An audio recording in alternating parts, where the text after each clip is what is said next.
पलामू जिले के उटारी रोड थाना क्षेत्र से एक अजीबोगरीब मामला सामने आया है। जरा सोचिए, किसी का मुंह सुई से सिला हो, हाथ पांव रस्सी से बंधे हों और उसे रेलवे ट्रैक से बरामद किया जाए तो सबसे पहले किसी के जहन में क्या विचार आएगा? जरूर किसी बड़ी आपराधिक घटना को अंजाम देने की कोशिश की गई होगी।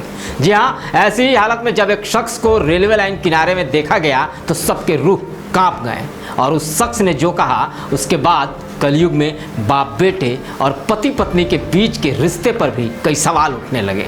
लेकिन दरअसल माजरा कुछ और ही था। यहाँ एक अधेड़ ने अपनी पत्नी और बेटे को फंसाने के लिए बड़ी साजिश रची थी। पहले तो उसने अपने मुंह को सिल लिया और खुद अपना हाथ पैर बांधकर रात भर रेलवे लाइन किनारे पड़ा रहा। सुबह जब लोगों को इसकी भनक लगी तो उसकी हालत देखकर सभी हैरत में पड़ गए। उसने पुलिस और ग्रामीणों को जो बताया वह भी चौंकाने वाला था।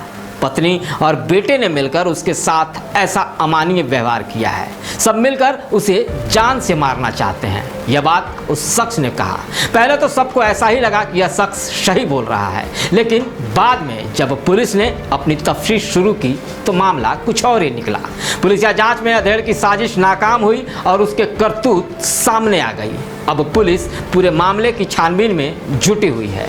दरअसल पलामू जिला मुख्यालय मेदिनीनगर से 65 किलोमीटर की दूरी पर उटारी रोड है और उटारी रोड के भितिहरवा निवासी भोला राम की 2 शादियां हुई हैं। पहली पत्नी की मौत हो चुकी है, उससे 5 बच्चे भी हैं। बाद में उसने दूसरी शादी की और उससे 2 और संतान हुई। दूसरी पत्नी शादीशुदा थी और शादी से पहले से ही उसका एक लड़का भी था। पुलिस के अनुसार भोला राम अक्सर शराब पीकर पत्नी और बच्चों के साथ मारपीट किया करता था। इससे उसकी दूसरी पत्नी सविता देवी काफ़ी परेशान थी और पति को छोड़कर गाँव में ही दूसरे जगह पर रह रही थी। यह सिलसिला करीब 1 साल से चल रहा था। इस बीच भोला की दूसरी पत्नी ने पति के प्रताड़ना को लेकर महिला थाना में मामला भी दर्ज कराया था।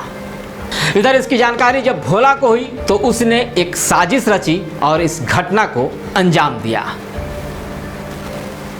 रामपुर के एसडीपीओ सुरजीत कुमार ने भी बताया कि भोला राम को जैसे ही मालूम चला कि उसकी दूसरी पत्नी ने महिला थाना में मामला दर्ज कराई है तो उसने पत्नी और बेटे को फंसाने के लिए यह साजिश रची थी।